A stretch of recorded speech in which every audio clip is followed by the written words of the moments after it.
घुटना, कंधा या कमर, चाहे जैसा हो दर्द, डॉक्टर ऑर्थो आपको देता है दर्द से पूरी आजादी, एक भरपूर जिंदगी।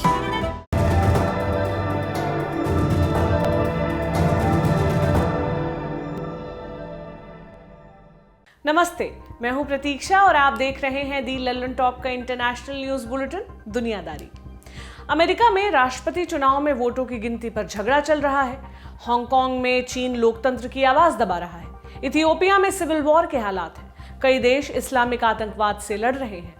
दुनिया में बहुत कुछ हो रहा है और ये बहुत कुछ जरूरी विस्तार के साथ रोज हम आपके लिए लेकर आते हैं। कोशिश रहती है कि कुछ भी छूट ना जाए, लेकिन एक महाद्वीप है वो हमसे छूट जाता है, अंटार्कटिका। आज शो में अंटार्कटिका से जुड़ी खबर पर बात करेंगे क्योंकि वहां भी बहुत कुछ हो रहा है। असामान्य घटनाएं हो रही हैं जिन्हें लेकर वैज्ञानिकों में चिंता है।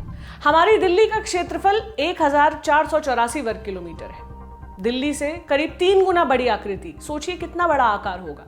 इतनी बड़ी एक आकृति अंटार्कटिका महाद्वीप से समंदर में तैरती हुई आगे बढ़ रही है। ये 1400 किलोमीटर तैरकर उत्तर की तरफ आ गई है। अब 500 किलोमीटर और आगे आते ये एक आइलैंड से टकराएगी, ब्रिटेन का आइलैंड, जिसके साइज भी इसी आकृति के लगभग बराबर ही है। अगर ये आकृति यूं ही आगे बढ़ती रही तो आइलैंड से टकरा जाएगी और इसी बात की दुनिया भर को चिंता है। बहुत बड़ी आकृति है, इसलिए बहुत बड़े नुकसान की भी आशंका है। जिस आकृति की बात हम कर रहे हैं उसको वैज्ञानिकों ने नाम दिया है A68A। ये एक आइसबर्ग है। समंदर में जब कोई बर्फ का टुकड़ा तैरता है तो उसे अंग्रेजी में आइसबर्ग कहते हैं। हिंदी वाले हिमखंड या हिमशैल कह देते हैं। तो जिसकी हम बात कर रहे हैं वो कोई छोटा मोटा बर्फ का टुकड़ा नहीं है, अब तक का सबसे बड़ा आइसबर्ग माना जा रहा है। दिल्ली के 3 गुना से भी ज्यादा क्षेत्रफल इस आइसबर्ग का है और इसकी मोटाई करीब 200 मीटर है। अब ये आया कहां से है और कहां जाएगा ये भी समझ लीजिए। अंटार्कटिका महाद्वीप में लार्सन सी नाम का एरिया है। यहां से जुलाई 2017 में बर्फ का एक टुकड़ा निकलकर समंदर में तैरने लगा। जब ये टूटा था तब इसकी लंबाई 175 किलोमीटर थी, चौड़ाई 50 किलोमीटर थी, यानी यूरोप के देश लग्जमबर्ग से भी बड़ा था ये बर्फ का टुकड़ा। तब इसका नाम A68 रखा गया था। यूरोपीय स्पेस एजेंसी के मुताबिक कुछ दिन बाद ही इस आइसबर्ग से एक टुकड़ा अलग हो गया, तो इसका नाम बदलकर A68A कर दिया गया। टूटे हुए छोटे टुकड़े को A68B कह दिया गया। इसी साल अप्रैल में A68A से एक टुकड़ा और टूट गया जिसे A68C कह दिया गया। और अभी जो A68A है उसकी लंबाई 150 किलोमीटर है और चौड़ाई 48 किलोमीटर है। ये आइसबर्ग कहाँ है अभी और कहाँ पहुंचने का खतरा है वो इस नक्शे से समझिए। यहाँ साउथ अटलांटिक महासागर में अर्जेंटीना की तरफ एक छोटा सा द्वीप है, नाम है साउथ जॉर्जिया आइलैंड। इस पर ब्रिटेन का कब्जा है और ये ब्रिटेन का हिस्सा ही माना जाता है। आइसबर्ग साउथ जॉर्जिया आइलैंड से सिर्फ 500 किलोमीटर दक्षिण में है और लगातार उत्तर की तरफ चलता आ रहा है। जुलाई 2017 से अब तक ये 1400 किलोमीटर उत्तर की तरफ आ गया है, यानी हर महीने ये बर्फ का टुकड़ा तकरीबन 35 किलोमीटर चलता है। इस हिसाब से 13-14 महीने बाद ये साउथ जॉर्जिया आइलैंड से टकरा जाएगा। ऑस्ट्रेलिया की ग्लेशियोलॉजिस्ट डॉक्टर सू कुक ने द गार्डियन अखबार को बताया है कि ये बहुत ही बड़ा आइसबर्ग है और उस हिस्से में इससे बड़ा कोई आइसबर्ग नहीं हुआ है। ये एक जाने पहचाने से पैटर्न से आगे बढ़ रहा है। हालांकि अभी ये कहना मुश्किल होगा कि इसका अंत किस तरह होगा। ये आइसबर्ग 3 साल से चल रहा है, जो बहुत ज्यादा वक्त है। माना यह जा रहा है कि अब तक ये सबसे बड़ा आइसबर्ग है। ये जमीन से टकराएगा तो बहुत नुकसान होगा। इसकी गति पर सैटेलाइट से लगातार नजर रखी जा रही है। जिस साउथ जॉर्जिया आइलैंड से इसके टकराने की आशंका है वहां रिहाइश नहीं है, यानी आइलैंड पर लोग नहीं रहते हैं, इसलिए आइसबर्ग के टकराने से किसी इंसान की मौत हो जाएगी या कोई मानवीय क्षति हो जाएगी ऐसा नहीं है। लेकिन वैज्ञानिक इतनी चिंता क्यों कर रहे हैं? इकोलॉजी के लिए। इस आइलैंड पर पेंगुइन रहते हैं और भी कई तरह के जीव हैं। अगर ये आइसबर्ग तट से टकराता है तो तट पर जहां पहले समंदर शुरू होता था वहां अब बर्फ होगी और जीवों को भोजन के लिए दिक्कतें आएंगी। इसके अलावा अगर बर्फ का टुकड़ा समंदर के फर्श से भी टकराता है तो कई जीवों की मौत हो सकती है। ब्रिटिश अंटार्कटिक सर्वे के प्रोफेसर जेराइंट टाटलिंग के मुताबिक जब हम पेंगुइन्स और सील की बात करते हैं तो उन्हें खाना कितनी दूरी पर मिल जाए ये बहुत अहम होता है। उनके लिए ये मायने रखता है कि खाना खोजने के लिए उन्हें कितनी दूर जाना पड़ता है। अगर उन्हें दूर जाना पड़ता है तो ये संभावना रहती है कि वो अपनी जगह वापस नहीं आएंगे और ऐसे में उनके बच्चों के भूख से मरने का खतरा बढ़ जाता है। टाटलिंग के मुताबिक हिमखंड 10 साल तक साउथ जॉर्जिया के तट पर रह सकता है, जिससे इकोसिस्टम बदल जाएगा।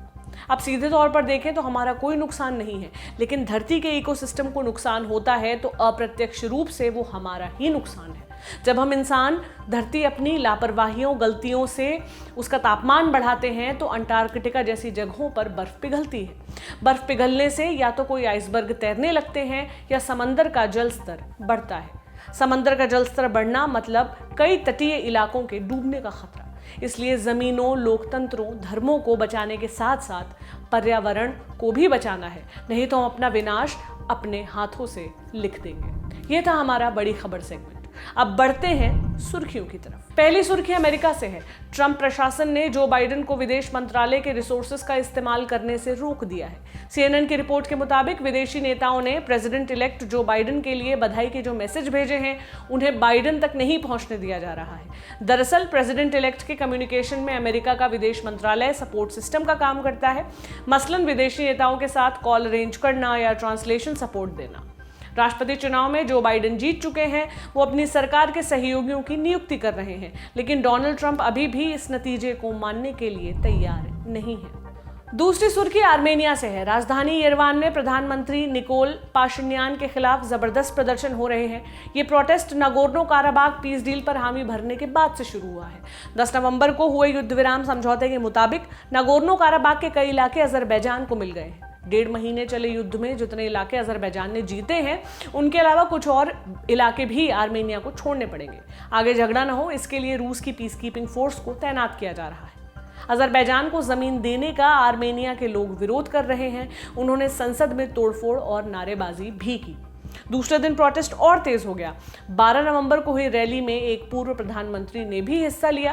प्रदर्शनकारी प्रधानमंत्री निकोल पाशिन्यान को गद्दार बता रहे हैं और नई लीडरशिप की मांग कर रहे हैं। आज की तीसरी सुर्खी फिलीपींस से है। फिलीपींस एक बार फिर से तूफान की चपेट में है। टाइफून वामको से हो रही बारिश की वजह से राजधानी मनीला और आसपास के इलाकों में बाढ़ आ गई है। अब तक 2 लोगों के मरने की खबर है, जबकि हजारों लोगों को सुरक्षित स्थानों पर पहुंचाया जा रहा है। फिलीपींस में नवंबर की शुरुआत में गोनी ने तबाही मचाई थी। इस तूफान में 25 लोगों की मौत हो गई थी, जबकि हजारों की संख्या में घर बर्बाद हो गए थे। इस साल फिलीपींस में 21 तूफान आ चुके हैं। वामको फिलीपींस के बाद वियतनाम पहुंचेगा। वियतनाम में इस साल तूफानों की वजह से 160 लोगों की मौत हो चुकी है। ये थी आज की सुर्खियां। अब बारी है तारीख सेक्शन की। आज है 12 नवंबर। इस तारीख का संबंध एक ऐलान से है, मौत की सजा का ऐलान, जिसके तहत एक पूर्व प्रधानमंत्री को फांसी के तख्ते तक ले जाने का रास्ता साफ हो गया। ये कहानी जापान के हिदेकी तोजो की है। दूसरे विश्व युद्ध के दौरान मिनिस्टर ऑफ वॉर और जापान का प्रधानमंत्री। तोजो का जन्म 1884 में एक समुराई परिवार में हुआ था। समुराई मतलब जापान के पारंपरिक लड़ाके। उन्होंने 12वीं सदी से पीढ़ी दर पीढ़ी जापान की रक्षा की थी। 1870 के साल में समुराई व्यवस्था खत्म कर दी गई, लेकिन समुराई परिवारों को वही सम्मान मिलता रहा। तोजो ने पारिवारिक परंपरा का पालन किया। वो 1905 में सेना में भर्ती हुआ। 1934 में वो जापानी सेना में जनरल के पद तक पहुंच गया। 1937 के साल में दूसरा चीन जापान युद्ध शुरू हुआ। हिदेकी तोजो को चीन में कमान संभालने भेजा गया था। चीन में तोजो ने हैवानियत की सारी हदें पार कर दी। तोजो की लीडरशिप कुख्यात थी, लेकिन जापान के लिए फायदेमंद थी। इसके एवज में हिदेकी तोजो को मिनिस्टर ऑफ वॉर का पद मिला। जब तक दूसरा विश्व युद्ध शुरू हो चुका था, लेकिन जापान इसमें शामिल नहीं हुआ था। तोजो ने मंत्री बनते ही विश्व युद्ध में शामिल होने का फैसला ले लिया। सितंबर 1940 में जापान ने इटली और जर्मनी के साथ समझौता किया और आधिकारिक तौर पर एक्सिस पावर्स का हिस्सा बन गया। लंबे समय तक जापान निरपेक्ष भाव से लड़ाई का दर्शक बना रहा। अक्टूबर 1941 में हिदेकी तोजो को जापान का प्रधानमंत्री बना दिया गया। दिसंबर के महीने में जापान ने पर्ल हार्बर पर हमला किया और शांत बैठा अमेरिका दूसरे विश्व युद्ध में कूद गया। जब युद्ध का रुख जापान के खिलाफ गया, उसका ताप हिदेकी तोजो को भी झेलना पड़ा। जुलाई 1944 में तोजो ने प्रधानमंत्री के पद से इस्तीफा दे दिया। ये उसके करियर का अवसान था, मगर वो अभी भी न्याय के कटघरे से दूर था। ये दूरी मिटी अगले साल, जब अमेरिका ने हिरोशिमा और नागासाकी पर परमाणु बम गिराकर जापान को घुटने टेकने के लिए मजबूर कर दिया। जापान को बिना शर्त सरेंडर करना पड़ा। 11 सितंबर 1945 को तोजो को अरेस्ट कर लिया गया। जब अमेरिकी सैनिक उसके घर की घेराबंदी कर रहे थे, उसने आत्महत्या करने की कोशिश की, लेकिन गोली अपना निशाना चूक गई। उसके ऊपर वॉर क्राइम्स का मुकदमा चला। तोजो के इशारे पर लाखों लोगों की हत्याएं हुई थी। युद्धबंदियों को भयंकर तरीके से टॉर्चर किया गया था। उन सब गुनाहों के लिए तोजो को दोषी करार दिया गया। 12 नवंबर 1948 को इंटरनेशनल मिलिट्री ट्रिब्यूनल ने हिदेकी तोजो को मौत की सजा सुनाई। 23 दिसंबर 1948 को हिदेकी तोजो को टोक्यो की एक जेल में फांसी पर चढ़ा दिया गया। ये था आज का दुनियादारी शो। चलते चलते विश्व कविता में आज कनाडा की पोएट मार्गरेट एटवुड की कविता। कनाडा के ओंटारियो में पैदा हुई एटवुड के नाम से अभी तक 18 कविता संग्रह, 18 novel, 11 non fiction, 9 short fiction और 8 बच्चों की किताबों के अलावा 2 ग्राफिक नॉवेल्स पब्लिश हो चुके हैं। वो जब 16 साल की थी तभी उन्हें लगा था कि राइटिंग को अपना पेशा बनाया जा सकता है। इसके बाद से उन्होंने खूब लिखा, इतना कि जब कनाडाई आइडेंटिटी की बात होती है तो लोग एटवुड की किताबें रेफर करते हैं। एटवुड की कविताओं और उनके उपन्यासों में महिलाओं से जुड़े कई मुद्दे आपको देखने को मिलेंगे, लेकिन फिर भी एटवुड खुद को फेमिनिस्ट नहीं मानती। एक अवार्ड को स्वीकार करते हुए उन्होंने कहा था, मैं कोई एक्टिविस्ट नहीं हूँ, मैं बस एक साधारण सी लेखिका हूँ जिसके पास काम नहीं है और ऐसे सवाल पूछती है जो अगर वो इंसान पूछे जिसके पास काम है तो उसे निकाल दिया जाएगा। आइए सुनते हैं उनकी कविता मेरी तस्वीर, जिसका अनुवाद किया है प्रतिमा दवे ने। इसे कुछ समय पहले ही खींचा गया था। पहली बार देखो तो तस्वीर में अस्पष्ट व धुंधली रेखाएं और धूसर रंग ही दिखते हैं। फिर जरा ध्यान से देखो तो बाएं हाथ के कोने पर देवदार की शाख उभरती सी नजर आती है। दाईं तरफ अधरस्ते में ढलान पर जड़ा हुआ सा एक घर दिखता है। पृष्ठभूमि में है एक झील, उसके पार हैं कुछ छोटी छोटी पहाड़ियां। यह तस्वीर दरअसल मेरे डूबने के दूसरे दिन ली गई थी। तस्वीर के बीचों बीच झील की सतह से जरा सा ही नीचे मैं हूं। वैसे निश्चित तौर पर तो कहना कठिन है कि मैं कितनी छोटी या कितनी बड़ी हूं, क्योंकि पानी पर प्रकाश का असर छलावा है। फिर भी अगर तुम जरा देर तक गौर से देखोगे तो अंततः मुझे ढूंढ ही लोगे। कसर रह गई हमारी कोशिशों में, कसक रह गई कि देश जितना बेहतर, जितना महान हो सकता था, हो नहीं पाया। और एक कसम रह गई कि देश का जो कर्ज है उसे थोड़ा बहुत तो उतारना है। भावुकता का लबादा ओढ़कर बोलता तो यूं बोलता, लेकिन बात सीधी है तो सच्चे ढंग से आप तक कही जानी है। लल्लन टॉप लेकर आया है एक नया प्लेटफॉर्म, तेरा तुझको अर्पण। ये प्लेटफॉर्म उन सब भारतवासियों के लिए है जो भारत से दूर किसी दूसरे देश की जमीन पर है, कभी पढ़ाई के लिए, कभी नौकरी के लिए। ये उन सब भारतवंशियों के लिए भी है जिनकी पहचान का हिस्सा ये महान देश है, लेकिन कुछ कसर और कसक है। तो आइए कसम खाएं कि देश को बेहतर बनाएं। हमें आपसे चाहिए आपके हिस्से का ज्ञान, जो आप लल्लन टॉप के जरिए अपने देशवासियों के साथ साझा करें। ये मस्ती के पल भी हो सकते हैं जब आप कहीं घूमने जाएं और आपको लगे कि सिर्फ मेरे यार दोस्त और परिवार वाले ही क्यों, पूरा देश जाने इन नायाब चीज़ों के बारे में। ये पॉलिसी से जुड़ा, ज्ञान से जुड़ा कोई मसला हो सकता है।